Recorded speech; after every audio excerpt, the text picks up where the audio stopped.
Hi, my name is Tim Mao and I manage the technical support team here at X-Rite. Today we're going to talk about connecting an instrument and calibrating your instrument when you're using X-Rite Color iQC software. So let's get started. So we're going to open the software without an e-job, and it's going to ask me what kind of instrument I have. So today I'm using a CI64 UV instrument, which is generic. There's a family of instruments there called X-Rite CI6X. So I'm going to begin by selecting that. Now, depending on what kind of instrument you're connecting, you'll have different options in this screen. For me, I can select which model of the CI6X series I'm using. Mine is, as I mentioned, a CI64 UV. We have the ability to select a transform if I need to make this instrument behave like something else. I don't in my case. The trigger style is set to foot, which means that this instrument works kind of like a stapler. When I close it, when I press it closed, that's the foot triggering the measurement. So I'll go ahead and hit next. Now I have a chance to name my spectro, whatever I want to call it. I'm going to call it Tim's Spectro. And you'll see it has a place for the serial number, but that's automatically determined. So as soon as they talk to each other, the software and the instrument in just a moment, that will be determined. How am I connecting? USB in this case. Some instruments have serial, some instruments have Bluetooth. We're going to use USB in our situation. And then finally I'm going to hit Finish. It's going to always do a predefined calibration mode, and we'll look at those modes in just a moment. But we're going to hit Finish here. It's going to go out and try to talk to the instrument for a moment. And it appears that it worked because we got no error messages in response. So now, if I go back to this install or configure, you can see my spectro. It's pulled the serial number of the instrument there, right? And I can choose now to set calibration modes. And the default calibration mode is simply using the instrument in its default state. Let's click on Modify to see all the options here. Again, depending on your instrument, what type of instrument you have, you'll have different options. For example, you'll see there's transmittance, several transmittance and haze measurements. Those are grayed out because I can't do those with a handheld instrument. If I had a benchtop instrument, I'd have those options. I can choose on this instrument which port I'm using because it's switchable between a 14 and a 6 millimeter aperture. I can choose whether or not to calibrate the UV energy.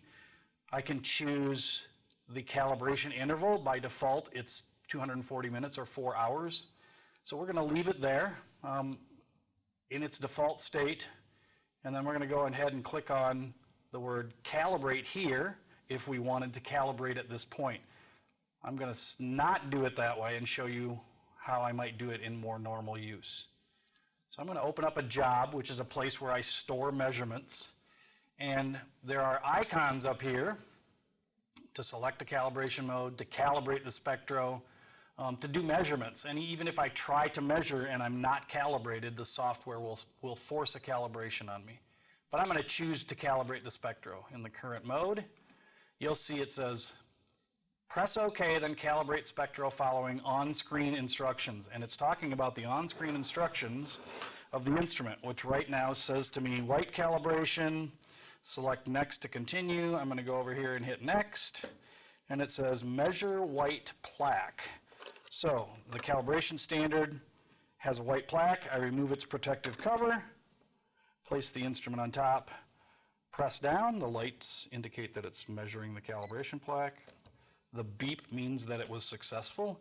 And it now on the instrument says measure black trap. So I'm going to rotate this, put the cover back on so I don't, damage my plaque, and now measure this, what's called a light trap.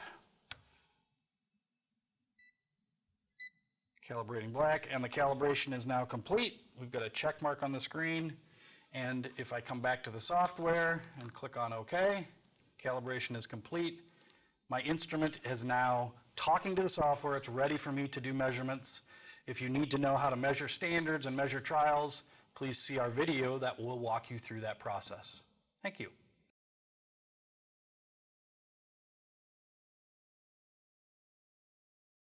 Hi, my name is Tim Mao and I manage the technical support team here at X-Rite. Today I'm going to be walking you through our Color iQC software and the basics of how to create a standard and then measure some trials and look at the data that gets generated when we do those comparisons. So let's get started in our iQC software. To create a standard, I'm going to go to the icon up here, looks like a target or a standard in our case. I'm going to click on that. It's going to open a dialog box for me to enter the name of the standard. So I'm going to go very simple and just call it by its name. In this case, it's beige. I'm going to click on next, and you'll notice it's going to say waiting on triggered read, telling me that the software is waiting for me to take the instrument, my CI64 in this case, press down, and it completes the measurement. Now I can close that window, and you'll see that I have a color standard created. Again, it maintains that target icon, indicating for us a standard or a target that you're trying to achieve. We can see its colorimetric data here, LABCH, identifying the color of that standard. And right above, we can see the tolerance that I have set.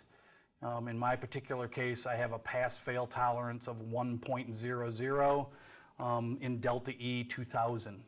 So let's measure a couple of samples to compare to that. And what we call those in iQC is trials. And the icon for that looks like a dart or an arrow being thrown at the target. So we click on that. Again, it's going to prompt me for a name. I will just simply call this trial 1. I can take the instrument and measure, and it will capture that. And we can see right away that with the little green indicator and the word passed here, that's trial passed against my standard using this tolerance. If I want to measure another trial, let's say trial 2, I can simply come in here. I'm just going to backspace and hit trial 2, move over to that next trial, take a measurement, and I can see that one passed as well, and we can see the delta values for those trials against that standard. Now that's the best kind of situation. Hopefully all of your production goes that well, but it's maybe not reality. That color is always that close. So we're going to do another standard and trial and talk about some of the differences of ways we can do this. So again, we're going to be creating a standard. Back to our target icon. This time the standard I'm creating, I'm going to call green. A tip here that it says after you enter the name to press next, you can click on it. You can always hit the enter key instead of hitting next.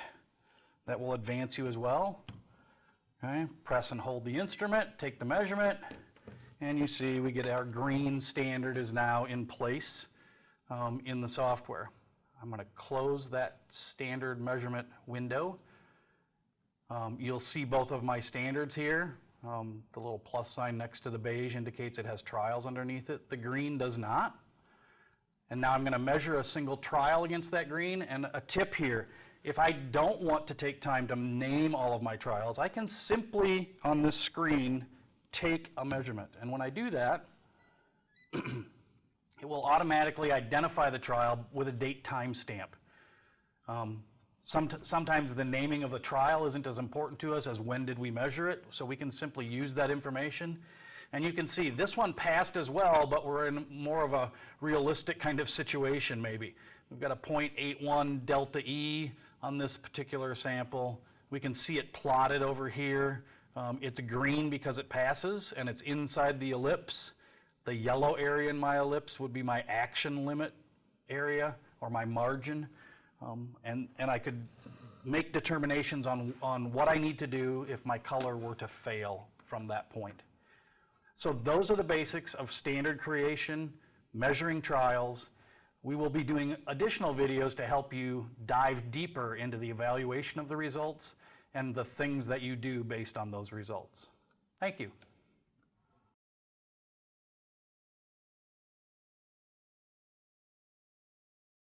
Hi, my name is Tim Mao, and I manage the technical support team here at X-Rite.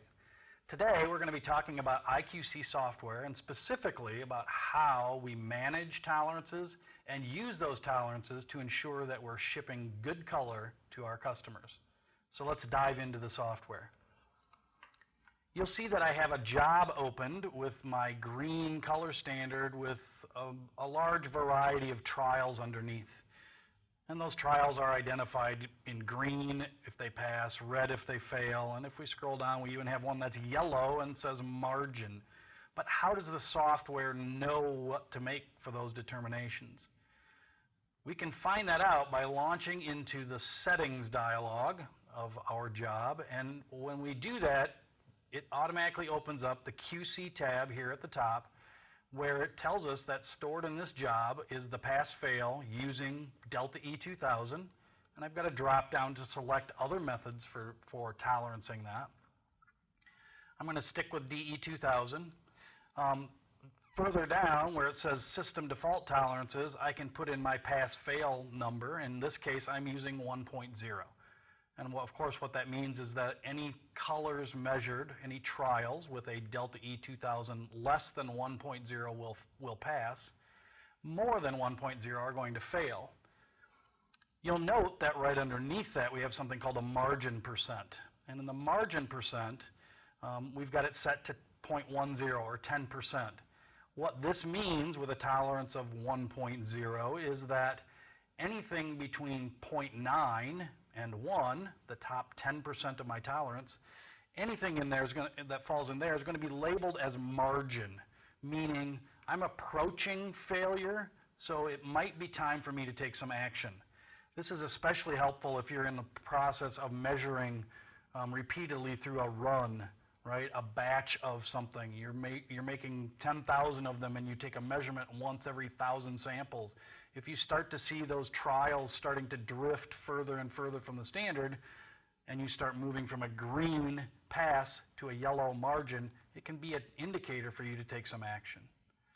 So the last piece of the tolerance that we want to talk about today is actually on a different tab. It's right next door on the tab called General, and that is which illuminant observer is being used. And the tolerance will use the first of your illuminant observers to do its pass-fail determination. So again, I'm using a D65 10-degree observer D65 10-degree illuminant observer with my DE2000 tolerance. So again, we can see the indications by the color of the dots, by the words over here. We have other ways we're displaying those measurements, visual representation, reflectance curves. Those two are useful, but not necessarily when we're evaluating a tolerance. But when we come over here to the scatter plot, it can be very useful. And so I can see the green dots and the red dots. I can see the green area of my tolerance. I can see the yellow area of my tolerance. And of course, anything outside of that is red. Now, one of the first things that jumps to me when I look at this is, why do I have a red dot that appears to be in the middle of the green tolerance? One of the nice things I can do is I can simply point at that and click on it, and it'll highlight that sample for me here and here. And I can see, while in the A and B directions, right, yellow, red, green, blue dimensions, that sample is inside the tolerance, the reality is it's too dark. And because I'm only looking at 2 dimensions here, I don't notice that 3-dimensionality. And that's why it appears to be a red dot that's passing, or should be passing visually. So another way to look at that is we can right-click here and maximize this to make it even larger. And then to understand the 3-dimensionality of it, we actually can switch to a 3D view. The 3D view, in this case I have it set as a wireframe, and with my mouse I can click and rotate. And you can see samples that are passing, failing, margin, and so forth, 3-dimensionally. That can help you understand why the samples fall where they fall. All right, I'm going to go ahead and turn off the 3D and restore this back to its size.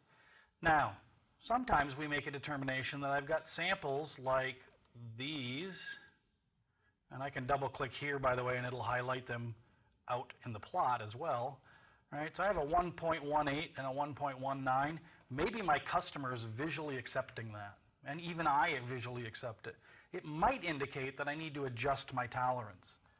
Well, that is, of course, as simple as going back to where we started, and I'm going to change my 1.0 to 1.20 and apply, and hit OK. And now you'll notice that those samples that were failing, they're now in the margin because they're very close to that 1.20. But my sample that was at 0.96 and in the margin previously is now actually in the pass area because I've adjusted the tolerance to better agree with my customer.